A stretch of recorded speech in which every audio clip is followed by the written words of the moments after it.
So it was a lot of new opportunities for us.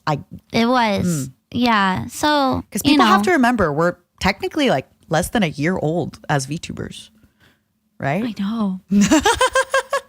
Well, okay. I had my first anniversary in July. So I actually have been around for 1 year. Yeah, a little over. I'm like your senpai. Yeah, I mean, sure. You are. Thank you. How about this? You're my VTuber senpai. Yeah. That's what I said. I still think I'm probably your content senpai though. Oh, no, I think I've been haunting maid cafes and idol shows for a long time. Yeah, no, you're the content senpai for sure. Hey, again, it's not a competition, but I'd win. No, I'd win. I'd win. My fists are already up. I could tell under your little sleeves you got your little fists. Yeah. I see them. They're there. Yeah, ready to fight. Ready.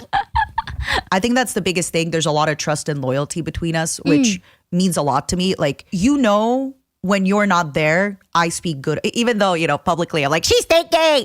When you're not there, I say good things about you and I got your back. And I truly feel that about you. And it's just been really, really nice to have somebody do that for you that isn't like a parent, right? So I'm just, like I said, I think the reason these emotions are coming up, first of all, I'm about to get my period.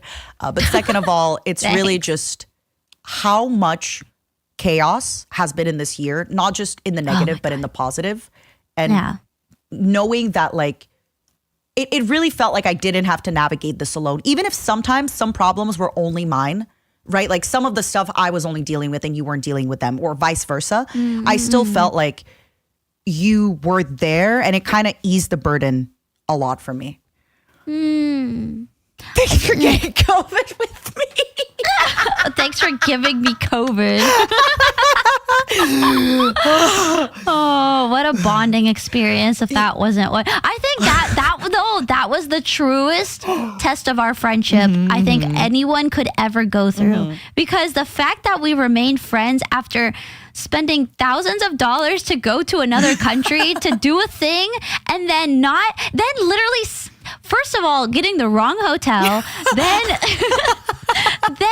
staying in said tiny wrong hotel for a whole week, not doing the thing we came for, we made it out, and we just laughed literally the entire. We were like, this is so stupid. This is so dumb. Like, oh my gosh. I have a thing to say, and I will die on this hill. On this hill. On this heel. I am the heel. I actually think something super positive. Again, would I prefer not to get COVID? Yes. I think I helped you come up with the craziest idea ever. Yeah. So I think it was worth it. I think, no, that in our COVID delusions, where we're just like. Genuinely a COVID delusion. It was genuinely a COVID delusion. It really, really was. And it manifested though, which is so crazy. Which, sorry, we're being super cryptic, everybody, but maybe you'll know one day. The first episode, bringing it back, baby. And those who remember probably still remember the Minotaur milking farm. Oh my God. I haven't listened or read a romance novel since then. In fact, I'm going to put that on my list. I'm going to find one today. New romance novel. And I will share it with you every time we collab. I will tell you about the escapades, the sexcapades, the fantascapades. Oh my God. Everything going on. Okay, wait a second. You know what? Bet. Tell me about it. I don't think I have ever heard you talk about anything sexual to me. What? Well, I talked about the Minotaur milking farm. But not in detail. You weren't like... Okay, so there's this girl.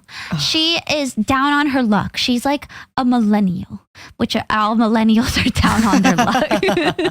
And she, oh gosh, what was it? She is trying to find a job. I think she's in school, but she finds this she's like in this fancy apartment in the city. She moves there. She's like away from her family. Her family is like, come home, come home. And she's like, no, no, no. I got to make it in the city. And she finds this job somehow. I think if she was just looking online for jobs, and it's for this farm. And it's a fantastical world. Like there's minotaurs, there's elves, there's dwarves, there's all these, all these types of creatures. And this place just happens to be a minotaur milking farm. And she goes and works there. And literally her job is to jack off minotaurs. And then I don't know what they do with it. I think it has medicinal properties. Yeah, sure does. That's what they all say. I don't actually know why this is a business now that I think about it. But there's this one minotaur who is always just like, he's always been kind of like, nah, these other people working on me, they don't got the touch, but she's got the touch. And like, they're not supposed to fall in love with the person that's like, their milker, but he does. Their milker. Things you cannot call your husband or your wife, I guess. Wow. Hey guys, this is my milker. And like eventually like she'll see him at like a cafe or something, and like he's like ripped and he's like sexy minotaur, and I don't remember what his job is. I think isn't his job getting milked? No, they get paid. But but he has like a real job. I don't know. But like, yeah, they like meet up, they like go to a cafe or something, and he'll be like, oh my gosh, I'm full of milk right now.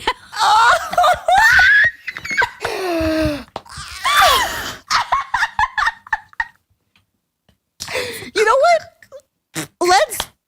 Let's bring back shame. Let's not talk about.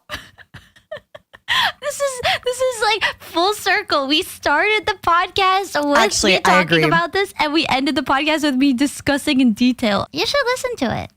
No. Why not? What if you are just like, oh my gosh, you'll never watch Beauty and the Beast the same again? Full disclosure. If it turns me on, I'm going to have serious like thoughts with myself about like what I'm into, what I'm not into, what's going on. I think that's okay though. That's the spice of life and afterlife. Just to listen to new things and be like, wow, this is kind of, maybe I'm into that. Maybe I'm into minotaurs. Who knows? I don't know. I'm a monster. Hey girl, I'm so full of, I mean, yeah.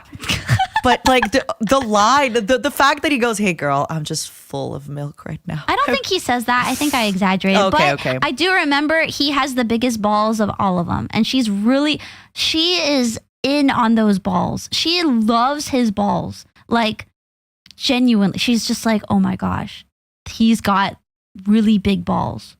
Did you just sigh?